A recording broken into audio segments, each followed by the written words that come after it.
bonsoir. Cette édition, l'effervescence à Conakry à quelques jours de la visite du président François Hollande. Drapeau des deux pays, portrait des deux chefs d'État, les rues sont animées. Suite de l'opération modernisation de l'État, des contrôleurs administratifs sont en formation. 3 semaines de cours, mais sur quoi et pourquoi, c'est à suivre. À suivre également le coup d'envoi très bientôt d'une campagne de vaccination. 3 maladies sont ciblées dans tout le pays, la rougeole, la polio et la fièvre jaune. Voilà pour les titres. Madame, monsieur, bonsoir et merci de nous rejoindre dans cette édition d'information. Je vous propose tout de suite de faire un tour à l'hémicycle. L'Assemblée poursuit les travaux de la session budgétaire 2015. Les départements se relaient devant les députés pour défendre leur programme sectoriel. Cette fois-ci, des ministères du Commerce, de l'Industrie et des Télécommunications. Commentaire François Lama. Qui ont répondu samedi aux questions des députés après la présentation de leur budget sectoriel assorti des plans d'action de ces départements ministériels en 2015. Il s'agit là de la ministre de l'Industrie, des PME et de la promotion du secteur privé, le ministre des Postes et Télécommunications et le ministre du Commerce. Ce qui porte ainsi à 6 le nombre de départements ministériels déjà entendus dans le cadre de l'examen et l'adoption du budget 2015. Le constat est général et fait état de la baisse substantielle des budgets sectoriels alloués à ces départements. À cela s'ajoute le retard dans l'allocation de crédits pour l'exécution des activités programmées. Les activités projetées par ces départements portent entre autres sur la poursuite du processus de privatisation des unités industrielles non opérationnelles dans le portefeuille de l'État, le démarrage des travaux du projet Backbone avec le déploiement d'une épine dorsale de câbles à fibre optique sur 4000 km et la mise en œuvre du projet de la filière mangue en Guinée. Du côté de l'hémicycle, cet exercice est suivi à la loupe. L'Assemblée nationale promet de tenir compte avec objectivité et impartialité des priorités des différents départements. Je vous invite à suivre cette précision du président de l'Assemblée. Cette Assemblée aujourd'hui est admirée par l'opinion internationale. Donc il faudrait que nous fassions tout pour que nous méritions ce que l'opinion internationale dit de nous. En second lieu, je tiens à ce que nous fassions tout pour que ceux qui nous ont amenés dans cette enceinte-là, c'est-à-dire toutes les populations guinéennes, se rendent compte qu'ils ne s'est pas trompé. Je voudrais faire appel que je suis là pour tout le monde. Président de l'Assemblée nationale, je ne favoriserai jamais, n'est-ce pas, ma famille politique, comme je ne vais pas m'amuser à faire plus pour la droite que pour la gauche. Donc je souhaiterais que les présidents des groupes parlementaires m'aident à réussir ce pari. Je ferai tout pour permettre la libre expression au sein de cet hémicycle. J'y tiens et je le ferai jusqu'au terme de mon mandat. Si vous avez fait le tour de Conakry ce matin, vous avez forcément constaté la grande toilette le long de l'autoroute Fidel Castro. La route nationale est pavoisée des drapeaux français et guinéens, mais aussi les portraits des deux chefs d'État. Le président de la République française est attendu à Conakry. Le mot est peut-être faible, les populations ont hâte de lui faire découvrir l'hospitalité guinéenne. Mamadou Alpha Baldé. Les drapeaux guinéens et français côte à côte sur la photo du président François Hollande. Conakry s'apprête à accueillir le président français. Sur l'autoroute Fidel Castro, les effigies des deux chefs d'État sont visibles jusqu'au centre-ville de la capitale.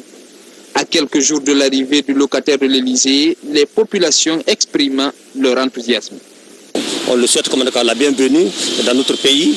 Donc j'aimerais que de façon que toute la population l'accueille vraiment comme on a l'habitude d'accueillir des grandes personnalités. L'arrivée de Hollande montre aux investisseurs, aux étrangers guinéens qu'on n'attrape pas Ebola dans l'air, comme le dit bien le président de la République. Il est à côté de nous, le président français, pour nous soutenir et pour éradiquer l'Ebola dans notre pays. Je crois que tous les autres étrangers doivent prendre l'initiative de Hollande et venir travailler avec nous. Malgré la situation sanitaire du pays, d'autres citoyens y voient l'expression de la solidarité française aux côtés de la Guinée. Conakry est aux couleurs de la France. François Hollande est attendu et la Guinée compte lui réserver une réception à la hauteur de l'événement. En tout cas, c'est une longue histoire d'amour et d'amitié entre la Guinée et la France. L'actualité nationale, c'est aussi les préparatifs de la prochaine rentrée des classes. À Cancan, les travaux de rénovation et d'extension du centre de formation professionnelle de Bordeaux connaissent quelques retards. Le ministre Damantan rentre du Nabaya où il a visité le chantier. Le constat de Moussa Komara. Bordeaux-Cancan est rénové. L'infrastructure est réhabilitée par l'entreprise de construction Cogetrad sous financement du budget national de développement. Le ministre de l'Emploi, de l'Enseignement technique professionnel et du Travail est venu évaluer les travaux réalisés. Beaucoup de satisfaction. La plupart des bâtiments ont été sécurisés. Ce qu'il faut savoir, c'est qu'en l'espace de moins de 3 ans, l'engouement pour l'enseignement technique a fait de telle sorte qu'on est passé d'une centaine d'apprenants à plus de 1000.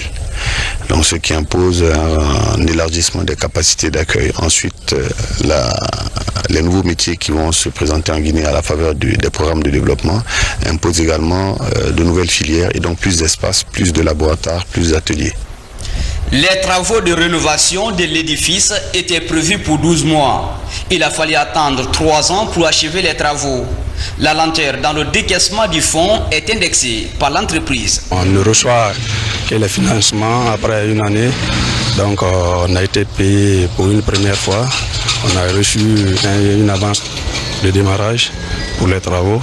Jusqu'à présent, vous-même vous constatez, nous sommes à 78% de la réalisation. Donc on attend l'intervention pour pouvoir achever, pour qu'on soit dans le délai. Au total, 7 bâtiments sont rénovés et encadrés par une cour. Les aires de jeu et les logements pour les enseignants sont aussi modernisés, alors que cet autre édifice en construction tarde à finir. Là, des salles de conférence, des bibliothèques, des bureaux et des salles informatiques sont prévues. Nous ne pouvons qu'être satisfaits de cela, parce que je sais que avec cet établissement, on pense à l'avenir de la jeunesse. Déjà que c'est rénové, si Dieu nous aide à ce que l'équipement suive, vraiment ça va être une très bonne chose. Les enfants seront mobilisés, ils seront motivés à venir vers cette école et ils auront une bonne formation, ça leur permettra de préparer leur avenir. Le CFP Bordeaux-Cancan a été construit en 1965 par l'architecte allemand Hermann Sebor et inauguré en 1968. Depuis cette date, il n'a bénéficié d'aucune couche de peinture. Pourtant, plusieurs techniciens supérieurs du pays sont passés par là. Aujourd'hui, l'un des défis à relever ici reste l'équipement pour les cours pratiques afin de permettre aux sortants d'être plus compétitifs sur le marché du travail. Le va-t-en-guerre du ministère de la Ville contre les bidonvilles de Conakry, l'opération déguerpissement des taudis et autres habitats de fortune est lancée. Parmi les favelas de Conakry qui sont ciblés, c'est le petit bateau qui a été la première étape. Saint-Martin Francina de Mont. Plus que des taudis, ce sont des hangars érigés en logement, ce qui traduit l'image d'un habitat précaire.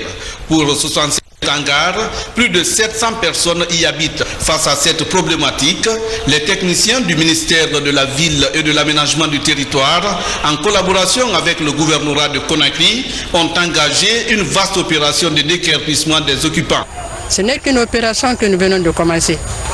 Nous sommes dit qu'il faut qu'on aille sur cette lancée, à savoir ville sans bidonville.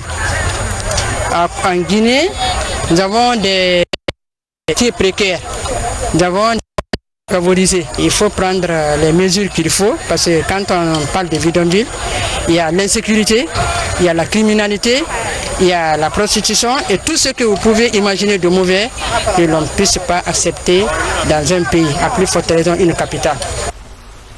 Après la célébration de la Journée mondiale de l'habitat, les techniciens de ce secteur entendent désormais bannir de Conakry et des grandes villes du pays la construction des taudis et d'autres habitats précaires. Le quartier Téménétaille sera la prochaine étape de cette opération de déguerpissement. Je vous annonçais au sommaire la conduite des missions de contrôle dans les services publics. Le sujet est au cœur d'une formation des contrôleurs de l'administration. La rencontre va durer 3 semaines. La démarche vise à amener les agents de l'État à travailler de façon plus rigoureuse. Mamadi Terna Kamisoko. Ils sont 25 inspecteurs et contrôleurs de l'inspection générale de l'administration publique à bénéficier de cette formation. Avec le concours d'un cabinet spécialisé WIMI sur financement de la Banque mondiale, ces cadres apprennent à mieux conduire une mission de contrôle dans les services publics. L'État ne peut pas vous donner quelque chose sans qu'il ait en même temps l'occasion de vous demander ce que vous en avez fait. Et c'est l'occasion maintenant d'apprendre à nos inspecteurs, à nos contrôleurs, les redditions de comptes.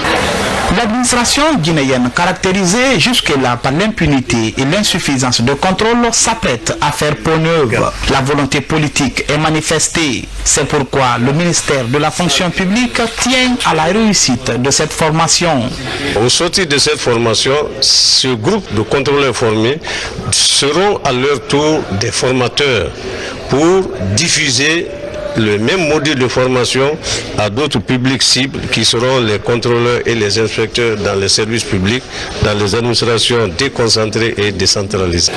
Pendant 21 jours, des questions comme la gestion des ressources humaines, le contrôle général et l'audit interne, ainsi que les droits et obligations des fonctionnaires seront discutés. La démarche vise à parvenir à une administration crédible basée sur le rendement en Guinée.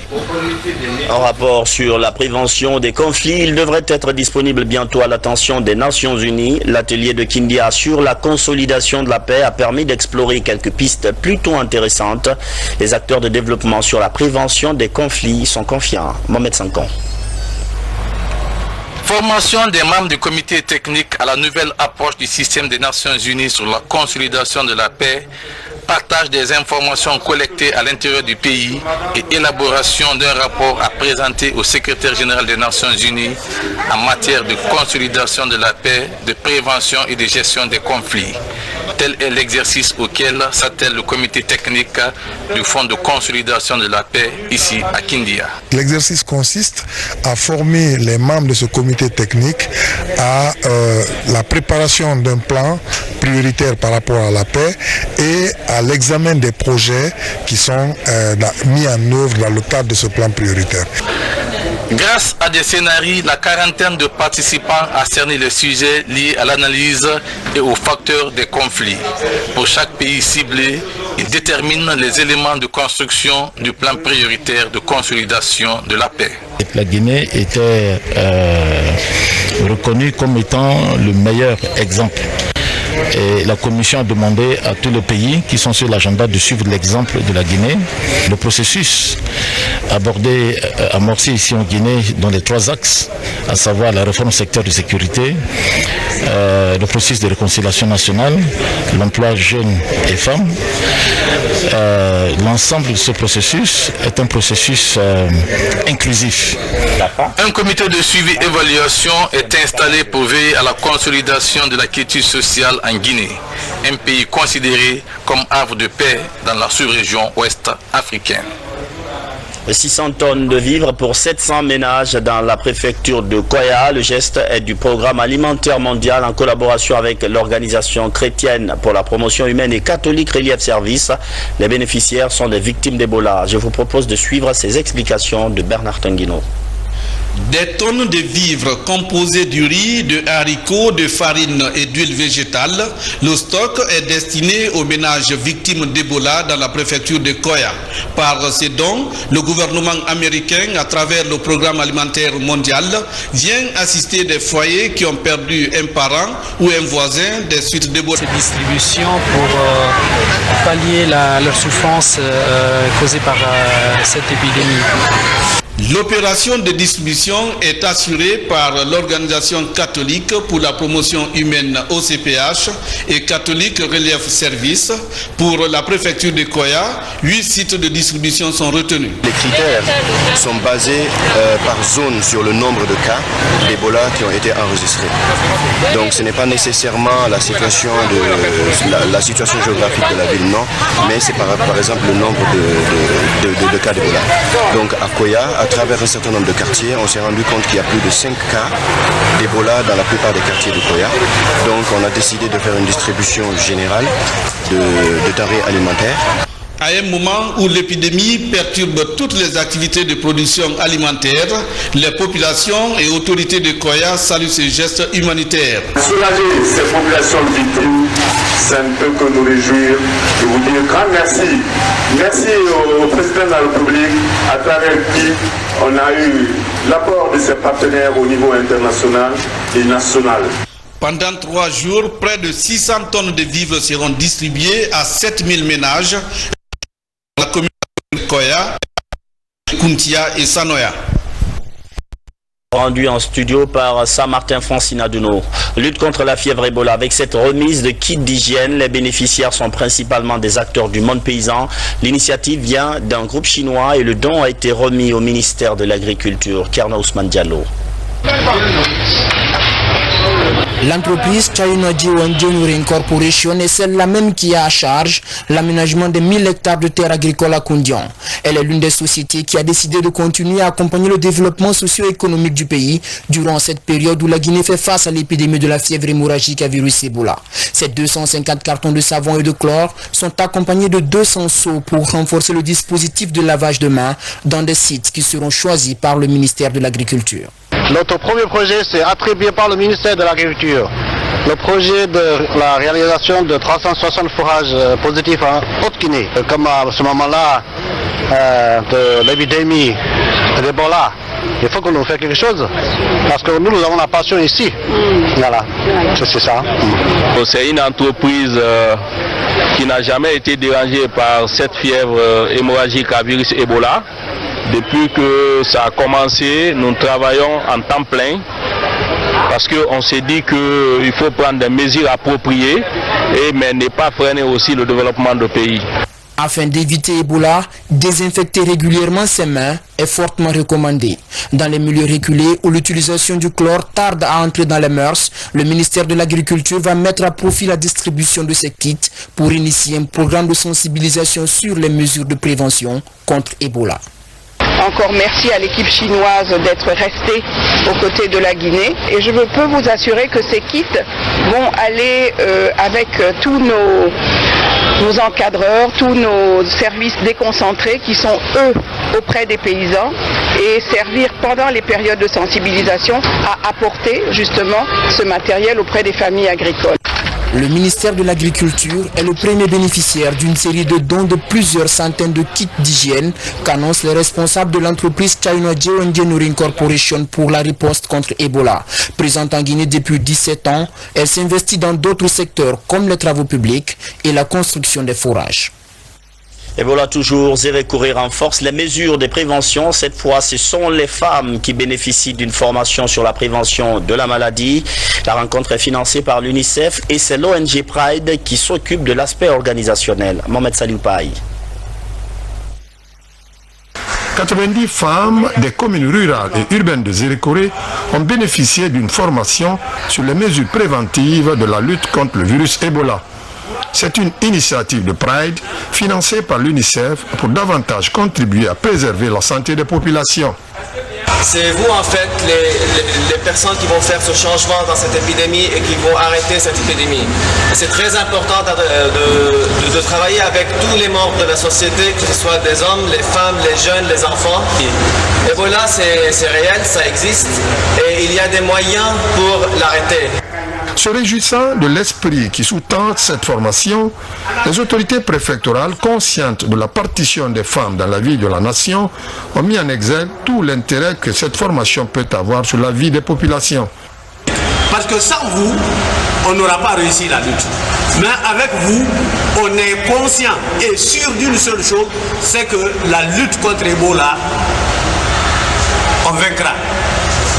Et je suis très certain. Pour les participants, il n'y a pas meilleur moyen que la connaissance des mesures de prévention.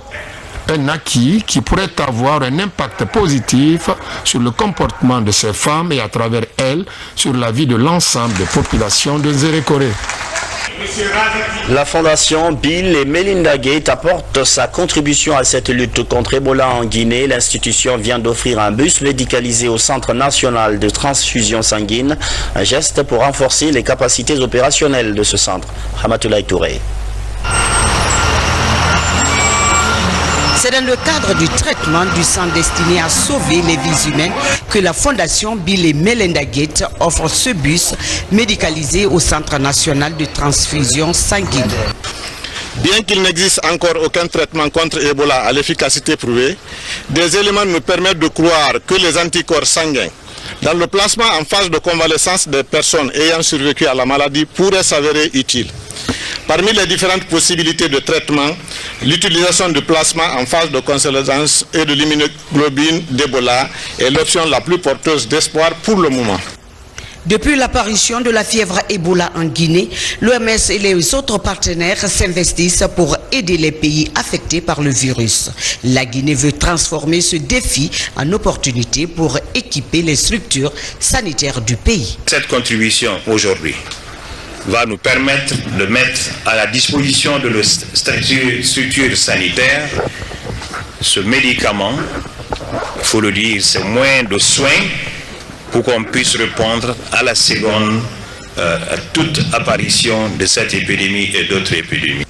Le Centre national de transfusion sanguine est un service rattaché au ministère de la Santé. Il a pour mission, entre autres, la mise en place et la coordination des structures de transfusion sanguine, la promotion du don de sang.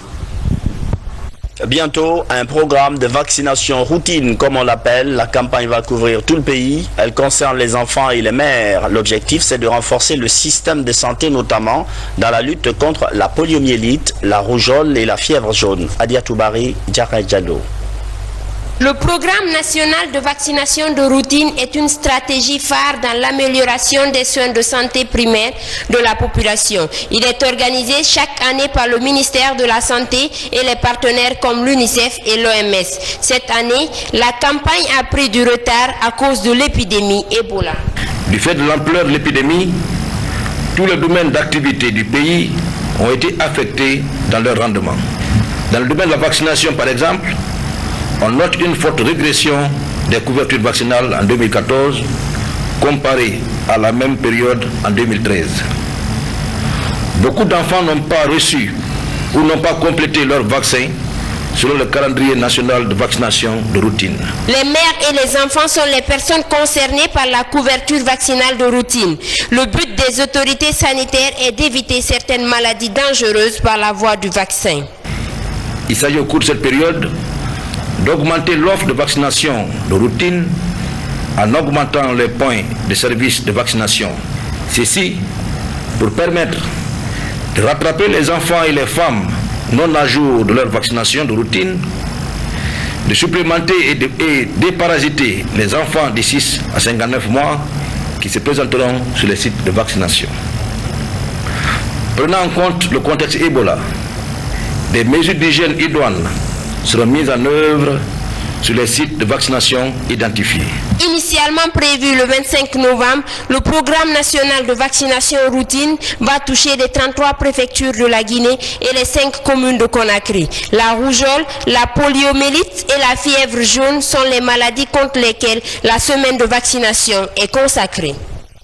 Le Liban vient de fêter son indépendance il y a juste 2 jours. 71 ans de souveraineté, ça se fête. En tout cas, à la résidence du chargé d'affaires du Liban en Guinée, il y avait une ambiance festive. Moment de rappel également de la vieille amitié guinéo-libanaise. Marie-Angélique Bangora. On fête ses 71 ans d'indépendance. En Guinée, Libanais représentants des institutions internationales, cadres guinéens, célèbrent cet événement autour d'une collation. La Guinée et le Liban ont échangé sur des questions relatives aux crises qu'ils traversent, à savoir l'épidémie de la fièvre hémorragique à virus Ebola et les terroristes.